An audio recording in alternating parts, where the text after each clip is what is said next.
Welcome to NarrativeNook audio tales where enchanted stories come to life. If you enjoy our stories, please subscribe, like and share to support our channel. Enjoy listening. The obese man was humiliated in public but dared not unleash his wrath on Lucian, so he ended up chiding the keeper. How did you train the dolphins? My son was nearly hit by them. You need to take responsibility for this. The keeper's eyes flashed with fury as the urge to slap the man, just like how Lucian did earlier, rose in his heart. However, he managed to keep his cool as the dolphin's safety was more important. There were many visitors, and he would sometimes run into one or two unreasonable ones. Sir, I had already made it clear to your son that he was to abide by my instructions, the keeper declared sternly. Unfortunately, he disregarded my warnings and made a reckless move that nearly caused harm to a baby dolphin. Remember, these are wild animals. They will not hesitate to take revenge on those who mistreat them. The two adult dolphins behind him came on shore and inched nearer to the plump guy as though they could understand his words. The overweight man might be overweight, but he was less than 200 pounds, so two adult dolphins were strong enough to send him flying. Both father and son blanched in horror. The audience were pleased to see their reaction. Stop the dolphins from coming. What do they want to do? The keeper ignored the overweight man's pleas for help, looking on with a detached expression as the adult dolphins slowly approached. The man's bravado quickly dissipated, and he began to panic, his screams echoing throughout the aquarium. His son's face was pale with fright, too. That was the first time he realized dolphins could be the opposite of adorable. As the desired results had been achieved, the keeper barked out an order. The adult dolphins finally turned around and returned to their baby. Seeing that, the triplets shared a look and burst into giggles. The adult dolphins are amazing. They protected their baby. Estella gazed at her parents, her eyes questioning if she had made the correct assumption. Lucian and Roxanne both nodded in agreement, their faces lighting up with broad smiles. Okay. The baby dolphin must be scared, though. I'd like to take a look at it. With that, Estella released her grip on Roxanne and hopped toward the keeper. Essie, don't go. The baby dolphin's parents are still upset, Archie reminded her. Lucian instantly went after her. The keeper was quick to caution the little girl as soon as he noticed her approaching the dolphins. Little girl, don't come over now. The adult dolphins are very protective of their baby now. They will be hostile to anyone other than me. Lucian stopped Estella and nodded in agreement. Essie, listen to the keeper. Estella bobbed her head obediently. From a distance away, she waved at the baby dolphin. Baby dolphin, are you okay? Don't be scared. I'll visit you next time and we can perform together again. The audience were charmed by her words. To everyone's surprise, the baby dolphin left its parents and came to Estella happily as though it had understood her words. The creature slowly extended its neck so that Estella could stroke its head once more. Estella giggled excitedly and reached out to pat its head. The baby dolphin made a noise to indicate that it was delighted. It was a harmonious sight. Many people pulled out their phones to record the sight. Even Roxanne couldn't help but record the wonderful moment that her daughter was part of. The keeper was initially worried, but as he looked on, his worry gradually morphed into awe and pride. It looks like the baby dolphin adores your daughter. Lucian gave a terse dip of his head to indicate his agreement. His brows were furrowed with worry as he kept his gaze focused on the adult dolphins, dreading the possibility that they could misinterpret Estella's presence and become as she interacted with the baby dolphin. When Archie and Benny came closer, the baby dolphin also inched nearer so they could touch its head. Seeing that, Lucian and Roxanne shared a smile. The keeper was no longer worried. He directed the adult dolphins to go back to the pool and reunite with the other dolphins. The plump man and his son were overlooked. Feeling embarrassed, he held his son's hand and prepared to leave. However, his son was still staring at the baby dolphin in a hostile manner. Daddy, that's just an animal. Why do so many people like it? Oh, the boy spat angrily. The man inclined his head. Indeed, as the saying went, oh, the apple doesn't fall far from the tree. He grasped his son's hand and began to lead him to the stairs so they could return to their seats. Suddenly, the boy released his hand and ran toward Estella. Once he arrived behind Estella, he gave the little girl a firm push. Estella was completely taken off guard. As a result, she tumbled unceremoniously into the pool. Beside her, Archie and Benny gaped in disbelief. Upon regaining their composure, they roared, "You brat! You brat!" They both leaped toward the overweight boy, sending him crashing to the unforgiving hard surface below. Lucian and Roxanne didn't expect this to happen. Essie! Roxanne screamed in fear. She leaped into the pool right after Estella landed in the water. Lucian came to his senses mere moments later. He saw his wife and daughter in the pool, and without a second thought, he jumped in after them. This incident was even more unexpected than the baby dolphin's near collision earlier. The audience erupted into gasps, and many got to their feet. Hurry, save them. The pool is pretty deep, and the little girl must be in danger. Keepers, save them. My goodness. What a vicious boy. How could he push someone into the pool? Some people left their seats and ran down the stairs. In the pool, Estella sputtered and coughed, swallowing 2 mouthfuls of water. She soon felt her mother's arms around her. Roxanne couldn't swim as her arms were around Estella. Even so, her mind was focused solely on keeping the little girl safe. She was in desperate peril, rapidly sinking beneath the surface, but despite her own danger, she managed to lift Estella out of the water. Estella inhaled deeply, only to be met with an immediate fit of coughing. Roxanne's body continued sinking. She felt a burning sensation as the air in her lungs was rapidly exhausted. Her mind was starting to buzz when Lucian's figure appeared beside her. He flung his arms around her and pulled her upward. Finally, the keepers jumped into the pool and took Estella from Roxanne. Ma'am, please release your hands. We'll bring her to shore safely. The voice talking to her came from above the surface, and Roxanne couldn't hear it clearly. However, she could feel Estella being lifted from her palms. Lucian was still tugging her upward, so she could finally swim after her hands were freed.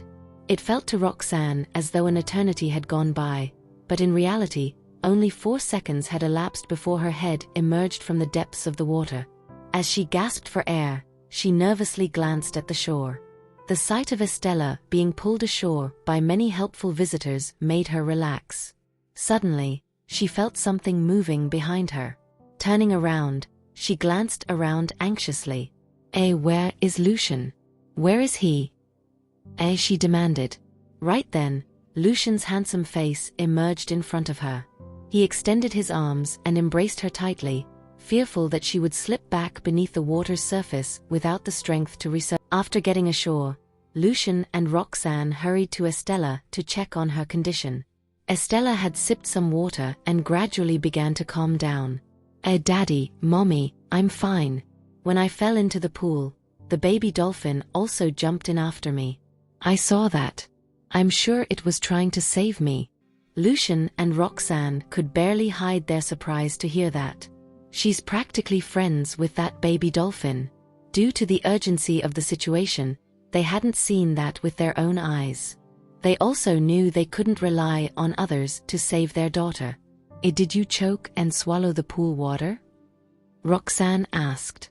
Estella furrowed her brows before nodding. I think I drank 2 mouthfuls of the water. I feel a bit uncomfortable. Will I have a tummy ache later? Roxanne gave her head a reassuring pat. No, of course not. I'm a doctor, so trust me. You'll just have to take a few pills to kill the bacteria, that's all. Archie and Benny hung their heads, ready to be reprimanded for their actions.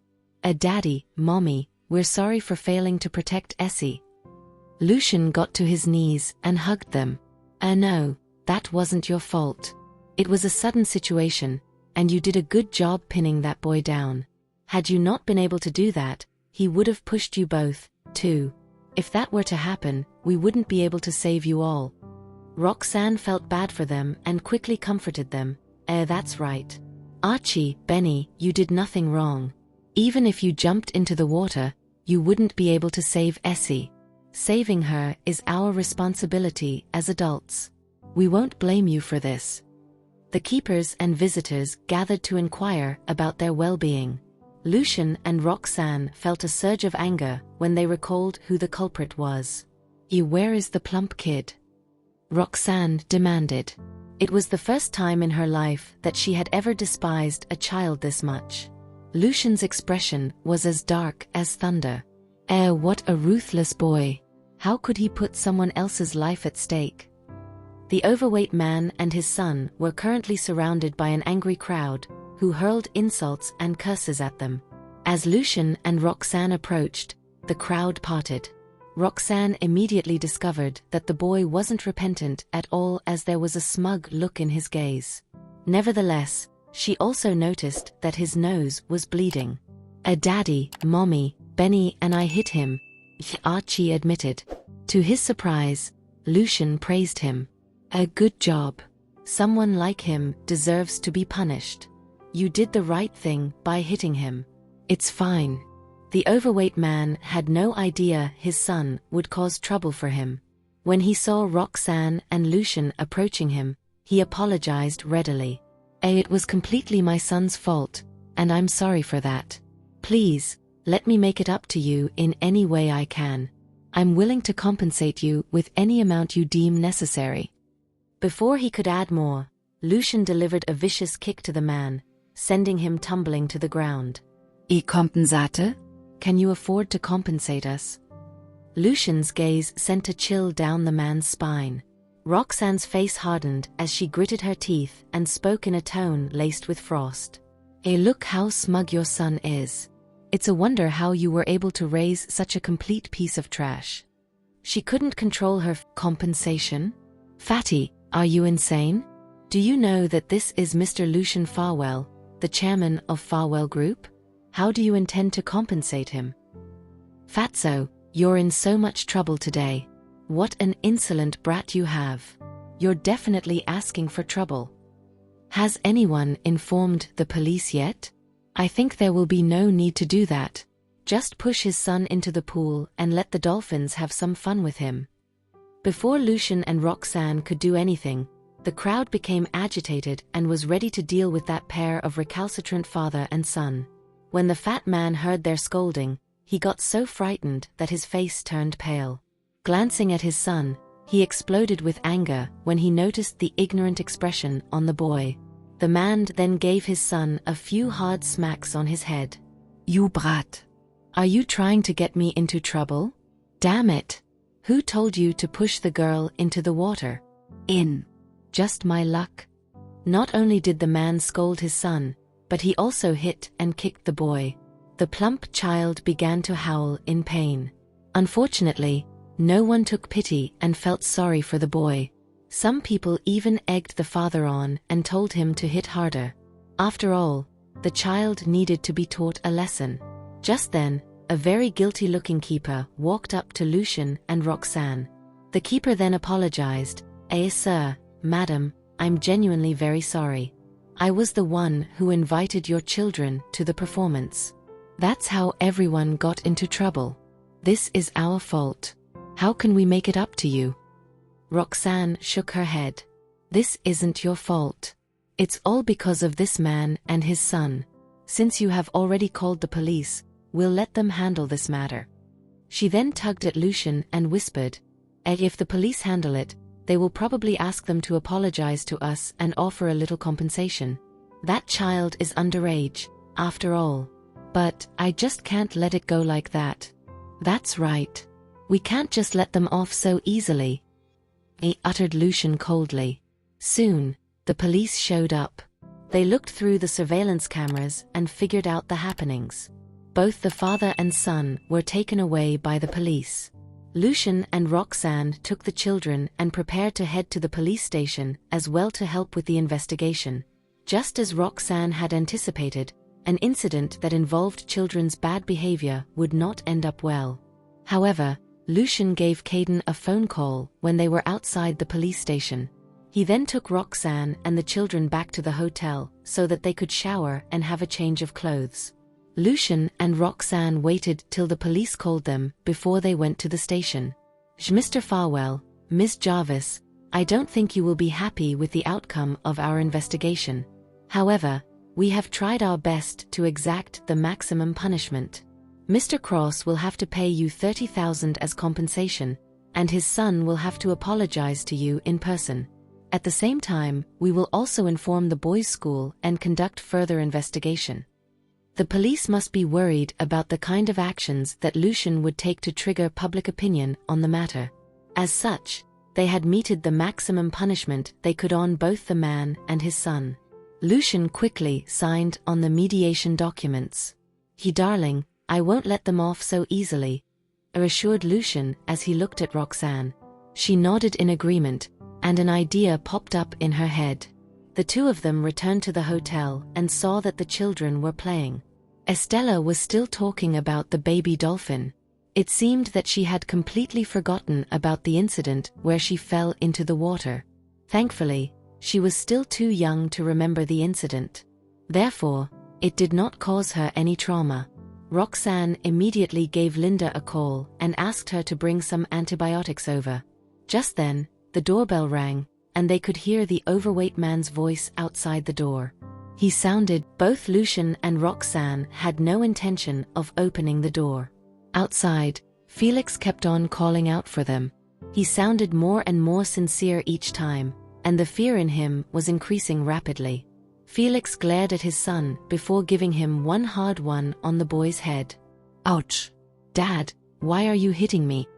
The boy cried out in pain. His father had always been more ruthless than other people. He could not fathom why his father became so meek all of a sudden. Before the boy could return to his senses, Felix yelled at him again. Get down on your knees. Right now. Ask Mr. Farwell and Miss Jarvis for their forgiveness. The child hesitated before shaking his head. Why should I apologize? I didn't do anything wrong. The girl is fine, isn't she? The boy showed no remorse at all. Felix was livid and gave his son a few slaps, after which the child began to cry loudly. Lucian frowned when the commotion outside the door became louder. I can't believe he's still trying to gain our pity. His son shows no sign of remorse at all. I will never forgive him. When Roxanne heard the boy's refusal to apologize, she was so angry that her body shook. In the end, Lucian called the front desk, and a few security guards came to take Felix and his son away. Felix began shouting outside the hotel at the top of his voice. It looks like Mr. Farwell and his family don't intend to accept our apology. Regardless, we have already done as the punishment the police gave us dictated. It will be even better if he doesn't want the compensation. He thought that would be the end of it. Thereafter, he told his son, next time, watch who you bully. Don't offend the wealthy people. Be smarter. Okay, Dad. So, are we all right now? Just now, I thought you were afraid of Mr. Farwell. By the looks of it, he isn't that powerful, after all. The fat boy grinned, evidently forgetting the beating that he had gotten from his father a while ago. MPH. I was only putting on an act. It doesn't matter what method you use as long as you can settle the issue. Keep that in mind. Gone was Felix's earlier timid look, to be replaced with a wicked smirk. Just then, a van stopped next to Felix and his son. Before they could do anything, 6 men dressed in black and wearing masks jumped out from the vehicle and dragged the two of them into the van. The van sped away, and agonized screams could be heard coming from the vehicle. A while later, the van finally arrived at an isolated area on the outskirts of the city. The moment the door opened, both Felix and his son were ordered to get out of the vehicle. Their faces were swollen and covered with bruises. Blood was spewing out of Felix's nose, and he began to beg, please spare us. We will give you whatever you want. Just tell me how much. As his son was still a child, the masked men did not hit him too hard. They only gave the boy a few slaps, causing his cheeks to swell badly. "Boss, this is for you. The employer told us to sprinkle this all over the boy," said one of the men in black. There was a bag of powder in his hand. "What's that?" The leader of the group asked. Then again, he realized there was no need to ask too many questions. After all, they had been tasked to teach Felix and his son a lesson. The leader of the group then walked up to the boy and poured the powder down his shirt. After that, he yelled at the boy, "Remove your pants." The chubby boy was too frightened to utter a word. There was only fear in his eyes as he could sense how terrifying these men were. Shortly after, the boy felt itchy all over his body. He fell to the ground and began rolling all over. Dead. What's going on? I'm feeling very itchy all over my body. It's horrible. It feels like thousands of ants are biting me. Dad, help me. The child began crying in fear. Yet, Felix dared not say anything. Instead, he got down on his knees and begged once again. "It's my fault for being an ignorant fool. Both my son and I know that we have done wrong. We offended someone we shouldn't have. Please spare us. I have 20,000 with me. Please take it." The leader of the group scoffed and gave Felix a kick. Do you think we are beggars? How is 20,000 enough for so many of us? Stop begging. There's a pit over there. It's meant for you and your son." At the mention of a pit, Felix felt weak all over. Despite his son rolling in the dust in discomfort, Felix paid him no mind as despair swamped him. "Pit? Do they intend to bury us alive?" Now, Felix understood the kind of person Lucian was. The leader of the group issued the command, and his subordinates dragged Felix and his son to the pit. The pit was about 2 meters deep. In fact, the ladder they used earlier on was still there. "Do you want to go down the ladder on your own, or do you want us to push you down?" asked the leader coldly. At that moment, Felix was so terrified that there was no expression on his face. In the end, both father and son still managed to get into the pit on their own. Felix thought that they would be buried alive. Just then, the leader scoffed and said, "Just wait here. Tomorrow night, some people will be coming by here to chop wood. That will be your chance to get out of the pit. Remember the lesson today." Felix was dumbfounded. "So, they don't intend to kill us?" The joy of surviving was such a relief to Felix that he collapsed to the ground. To say he was scared out of his wits was an understatement. Next to him, his son was still rolling and crying in agony. "Dad, I feel so uncomfortable. Dad, help me. Why am I feeling so itchy? No matter how much I scratch myself, it's still the same." "The itch on your son should last about 3 days. Remember to make sure he doesn't tear his skin from excessive scratching," sneered the leader before he drove off with his men. Meanwhile, at the hotel, Lucian received a phone call from Caden. "Mr. Farwell, it's done. We have certainly taught them a good lesson." Caden had gotten someone else to do the deed. However, whoever had been tasked would definitely do a good job. Lucian nodded and said, "All right. Come to the hotel and take the children home." Suddenly, Caden asked, "Linda handed me some powder. Was it your instruction to, Mr. Farwell?" "What powder?" Lucian mumbled in confusion. Roxanne, who was listening to the conversation, chuckled and admitted to the deed. "I was the one who told Linda to give it to Caden." "Oh, okay then. Just use it," replied Lucian before he ended the phone call.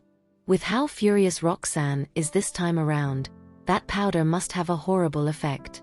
"I bet it's meant for that fat kid." Not long after, Lucian received a video. It showed the tragic end of Felix and his son.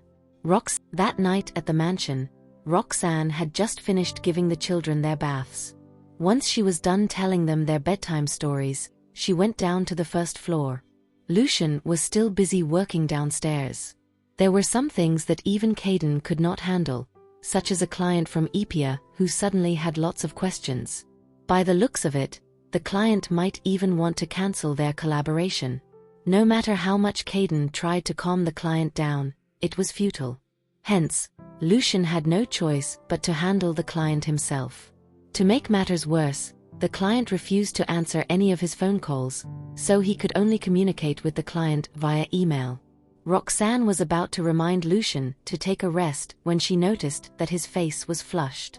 Oh no. He's having a fever. Roxanne walked up to him and touched his forehead. True enough, he was running a high temperature. You have a fever. Stop working. Let me take a look at you.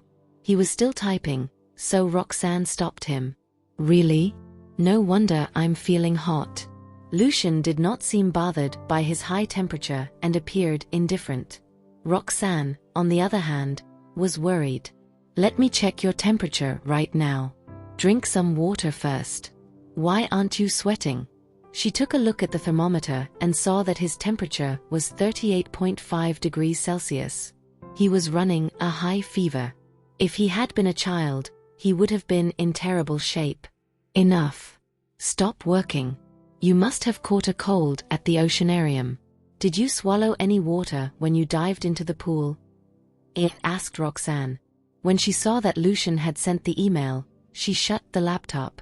Thereafter, she went into doctor mode and began to treat him. Not only did she replenish his fluids, but she also gave him antibiotics because Lucian might have come into contact with bacteria in the pool. Lucian, on the other hand, seemed very relaxed and kept reassuring her that he was fine. Roxanne was aware that Lucian was a healthy man who worked out often.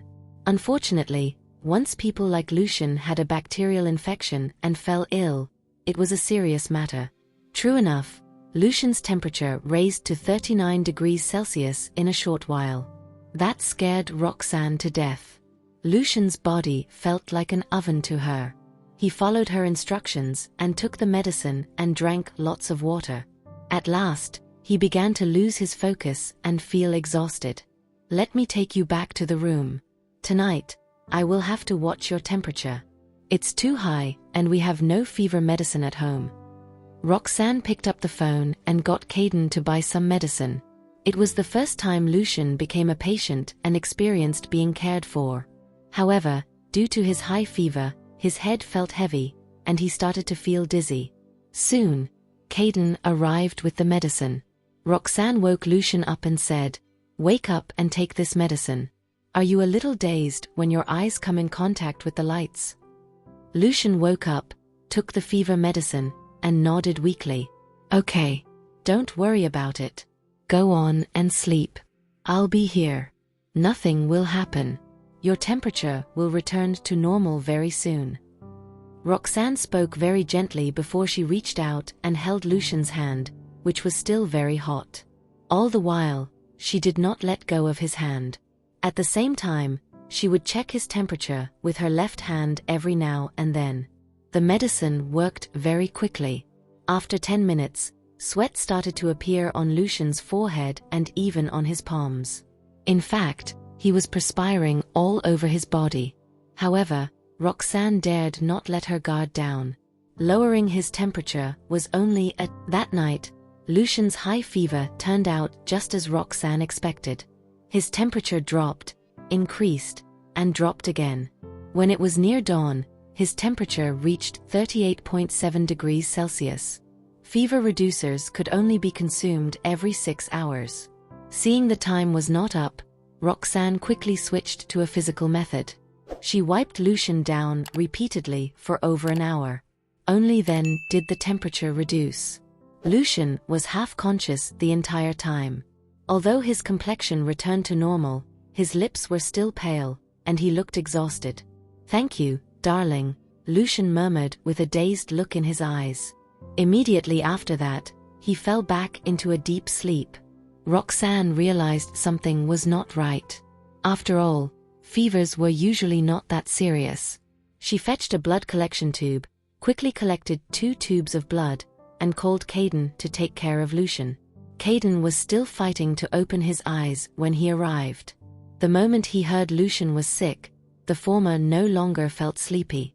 Meanwhile, Roxanne immediately drove to the laboratory despite feeling exhausted. Half an hour later, Roxanne finally found the possible virus Lucian had contracted. The previous medicine did not take that into account. Hence, it was not effective. At that, she quickly grabbed the correct medicine from the laboratory and rushed back to the mansion, only to find Lucian awake. Hence, Roxanne asked him how he was feeling. Every muscle in my body is aching. There's like a tugging sensation. This is a fever caused by a virus, isn't it?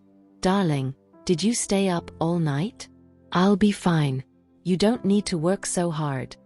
After Lucian described his condition, Roxanne quickly fed him the medicine and took his temperature.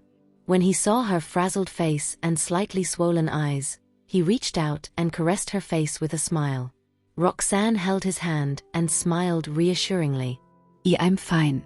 I'll get some rest after observing you for a while. Just like that, an hour passed. Caden had his breakfast at the mansion and left after getting Roxanne's permission.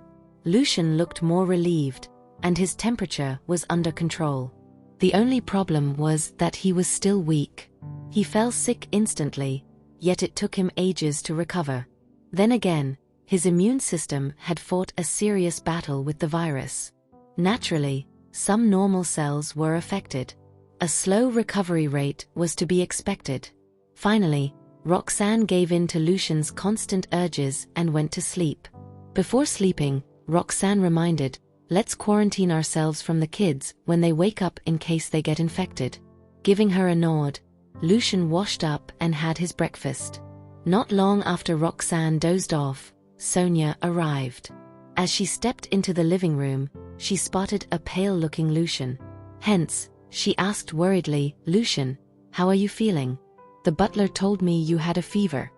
"I'm fine, Mom. It's just a slight cold. Roxanne's already treated me. I just need time to recover," Lucian responded. Of course, Sonia was still worried about him. She reached out and felt his forehead, which was still quite hot to the touch. Immediately, her anger surged. "You guys went to the aquarium yesterday, didn't you? The incident is all over the internet.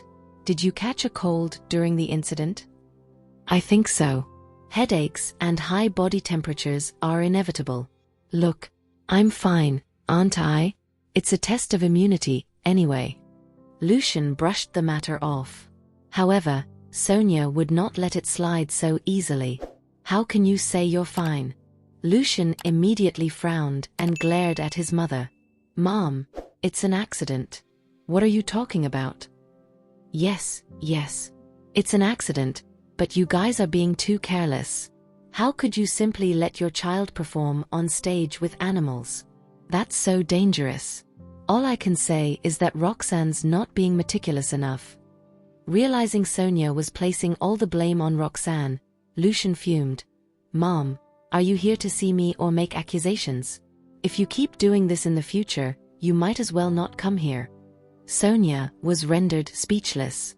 She never expected her son to say something so heartless, and it left her briefly stunned. At first, she wanted to scold him, but she kept it in. "All right. I won't talk about it anymore. Anyway, I've been thinking about the two kids for the past 2 days. Can I raise my doubts? Can I ask Roxanne for evidence?" Sonia uttered in a calm tone. There was no way Lucian could evade that problem. Even if everyone in the family believed it, the branch families of the Farwell family might not necessarily believe it. After mulling it over, he nodded in agreement. "Okay, I'll get a paternity test done to convince them." Sonia put on a smile, for her wish was fulfilled.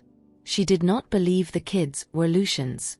She was sure Roxanne had bewitched him. After that, Lucian persuaded Sonia to leave by using his exhaustion as an excuse. When the children were awake, Lucian distanced himself from them. He also informed them about his sickness and told them not to get close to him. "Mommy's sleeping now because she stayed up last night to take care of me. Please be quiet today and do not make any noise, okay? Archie, I'll need you to take care of your siblings." The trio nodded obediently. You must be feeling uncomfortable, too. Please get some rest. That way, you'll recover faster, Estella urged. That's right. If there's anything you need, you can let us know.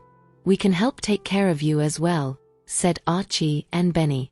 Indeed, Lucian was tired. He had been so busy since Roxanne got poisoned that he had not gotten enough rest. After informing the butlers and housekeepers, he retired to his room. Roxanne was already sound asleep, lying on the bed in a lazy yet cute position. Seeing that, Lucian pulled the blanket over her before lying down. By the time he opened his eyes again, she was taking his temperature. She looked haggard. Why are you awake? You didn't sleep for long. Why don't you rest more? Asked Lucian. Roxanne focused on reading the thermometer. When she confirmed Lucian's temperature was within the normal range, she felt a sense of relief. She then helped him up and fed him the medicine. A minor accident happened at the research institute. Some impurities were added to the medicines for rheumatism during the manufacturing process. What's weird is that the medicinal effects increased. That's why old Mr. Lomax contacted me right away. He couldn't figure out what the new component was. So, I'm currently looking into it using a reverse method. If I can find the key, we might be able to use this new method to create the medicine, said Roxanne with a smile. Although she said she was no longer worried about the research institute, it was constantly on her mind.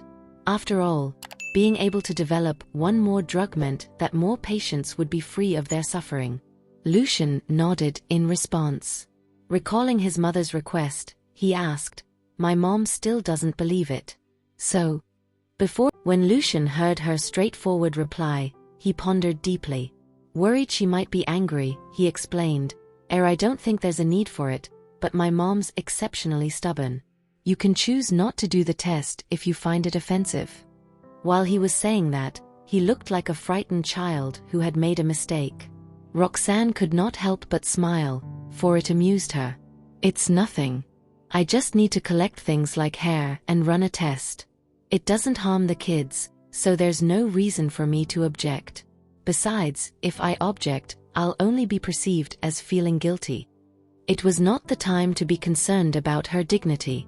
Letting Archie and Benny return to the Farwell family was not a simple matter of reuniting with their father. It also meant that they had the right to be the heir of the Farwell family. Although Roxanne had zero interest in money, she was determined to fight for her children's rights. The Farwell family was a huge family. Showing them proof with a paternity test was the best way to silence their doubts. After agreeing to Lucian's request, Roxanne went downstairs and eyed the two kids for some time. Coincidentally, their hair had gotten long. Roxanne instructed the butler to call in a hairdresser to give the kids' hair a trim. She also instructed the butler to keep some of the hair for the paternity test. Not long after, the boys each placed some of their hair into a transparent container and labeled them clearly before giving them to Roxanne. The boys looked refreshed after the haircut. Hence, Estella wanted a haircut too. In fact, she wanted the same one as the boys. It took a lot of complimenting from the hairdresser to convince Estella that there was no need for it. When Roxanne handed the containers to Lucian, he observed her reaction cautiously. Sure enough, she was not mad. Hence, he plucked some of his hair and stored them in a separate container. "Ah, I'm getting old. These hairs came off the moment I pulled them. Do you think I'll become bald in the future?" asked Lucian, sounding worried. Roxanne chuckled in amusement. She grabbed his hair and tugged at it gently. Finally, she assured him, "You should be fine. You have hair falling and growing naturally. If you're really worried, I can take 2 strands of hair and get them tested at the lab to find out if there's any problem."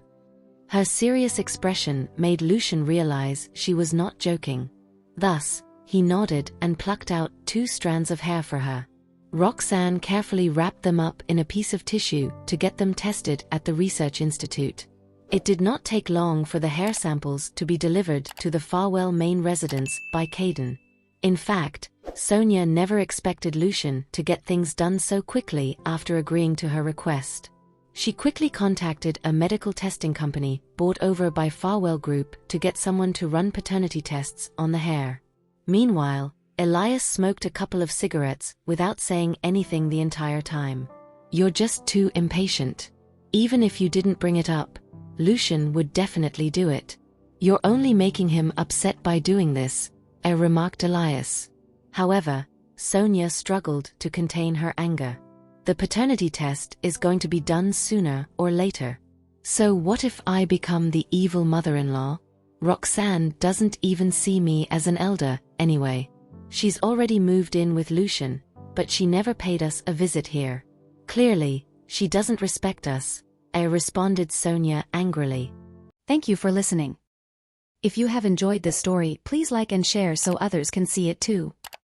Also hit the subscription button and notification bell so you can be notified on our next release. Thank you for your support.